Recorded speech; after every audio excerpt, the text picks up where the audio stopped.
తెలవనంతగా అధికారం నా కళ్ళు మూసుకుపోలేదు. అధికారంతో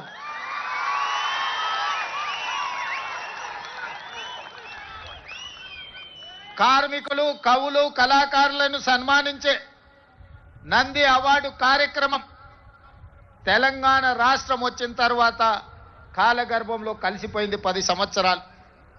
మళ్ళీ రెండవ తెలంగాణ రాష్ట్ర ముఖ్యమంత్రిగా నేను బాధ్యతలు చేపట్టిన తర్వాత మీతో ఒక సత్సంబంధాలు ఏర్పరచుకోవాలి, మీ సమస్యల్ని తెలుసుకోవాలని మిత్రుడు నిర్మాత దిల్ రాజు గారిని ఫిలిం డెవలప్మెంట్ కార్పొరేషన్ చైర్మన్ గా, తను కూడా గ్రామీణ ప్రాంతం నుంచి కష్టపడి పైకి వచ్చినవాడు, కార్మికుల కష్టాలు తెలుసుకొని రాష్ట్ర ప్రభుత్వానికి వారధిగా ప్రయత్నం చేస్తాడు, వారధిగా ఉంటాడు అని వారిని నియమించడం జరిగింది.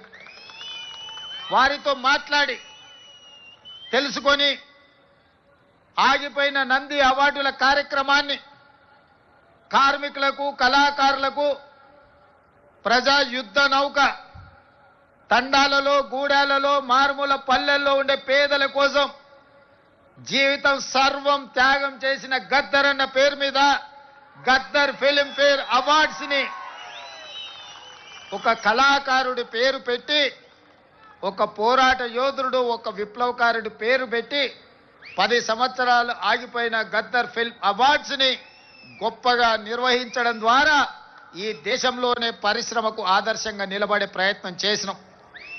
మిత్రులారా, ఆనాడు మీ శ్రమతో నంది అవార్డులు సాధించడమే గొప్ప అనుకున్నాం. కానీ మీ శ్రమ వల్ల హైదరాబాదు నగరంలో విస్తరించిన తెలుగు సినీ పరిశ్రమ నంది అవార్డులు కాదు, ప్రపంచంలోనే గొప్ప అవార్డైన ఆస్కార్ అవార్డులకి ఈరోజు గుర్తింపు పొందింది. అంటే ఆ శ్రమలో డైరెక్టర్లు, నటులే కాదు, దాని వెనుక నిరంతర శ్రమ ఉన్న ఈ కార్మికుల యొక్క శ్రమ ఉన్నది. మీ రక్తాన్ని చెమటగా మార్చి దారబోసి షూటింగ్ లో ఫైటర్స్ ప్రాణాలు వదులుకుంటే ఈనాడు ఆస్కార్ అవార్డులు రావడం జరిగింది. ఈనాడు తెర మీద మీరు కనిపించరు, 2.5 గంటలు తెర మీద కనిపించే రంగుల రాట్నం, దాని వెనకాల ఉన్న మీ కన్నీటి చరిత్ర ఉన్నది. ఆ విజయం వెనకాల కార్మికుల యొక్క శ్రమ ఉన్నది. ఈనాడు మహిళా కార్మికులు కూడా తమ జీవితాన్ని, సర్వాన్ని త్యాగం చేసి ఈనాడు సినీ పరిశ్రమను నిలబెట్టడానికి ప్రయత్నాలు చేస్తున్నారు. అందుకే మిత్రులారా, మీ కష్టాన్ని తెలుసుకోవాలి, మీకు ఈ ప్రభుత్వం అండగా నిలబడాలి, మిమ్మల్ని వీలైనంత మేరకు ఆదుకోవాలి. తద్వారా తెలుగు పరిశ్రమ ఈనాడు టాలీవుడ్గా కాదు, హాలీవుడ్ నుంచి కూడా ఇక్కడికి వచ్చి షూటింగ్లు జరగాలి.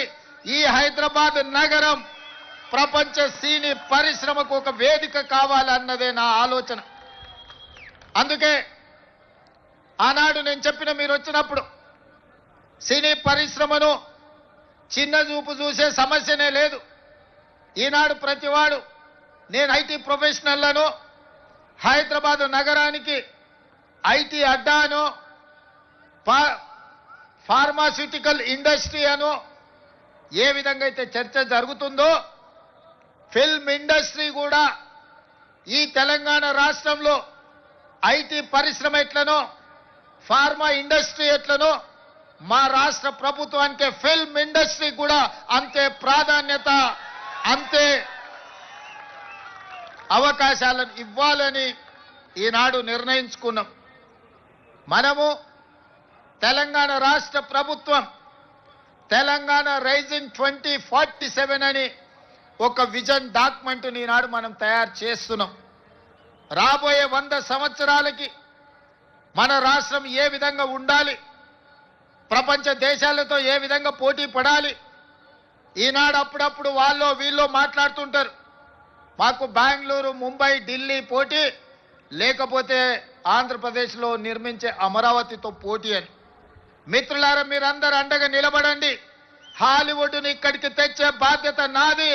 న్యూయార్క్, టోక్యో, సింగపూర్, దుబాయ్లతో పోటీ పడే విధంగా మన సినీ పరిశ్రమ మిత్రులు విదేశాలలో షూటింగులు కాదు, అద్భుతమైన రామోజీ ఫిలిం సిటీలో హైదరాబాద్ నగరంలో ఇక్కడ షూటింగులు చేసుకునే విధంగా ఇంకా స్టూడియోలను కార్మికులను ప్రోత్సహించే బాధ్యత తెలంగాణ రాష్ట్ర ప్రభుత్వం తీసుకుంటుంది. అందుకే మిత్రులారా, ఈనాడు తెలంగాణ రైజింగ్ 2047లో మీకు ఏ విధంగా అయితే ఐటీ పరిశ్రమకు ఒక చాప్టర్, ఫార్మా ఇండస్ట్రీకి ఇంకొక చాప్టర్, ఎడ్యుకేషన్ ఎంప్లాయ్మెంట్కి ఒక చాప్టర్, హెల్త్కి ఒక చాప్టర్ ఎట్లయితే ఉందో ఫిల్మ్ ఇండస్ట్రీ కోసం కూడా ఒక చాప్టర్ పెడతాం. ఫిల్మ్ ఇండస్ట్రీని అభివృద్ధి చేసి ఈనాడు కొత్తగా మనం నిర్మించుకోబోయే శంషాబాద్ ఎయిర్పోర్ట్ కూతవేటు దూరంలో 30,000 ఎకరాలలో భారత్ ఫ్యూచర్ సిటీని నిర్మించుకోబోతున్నాం మనం.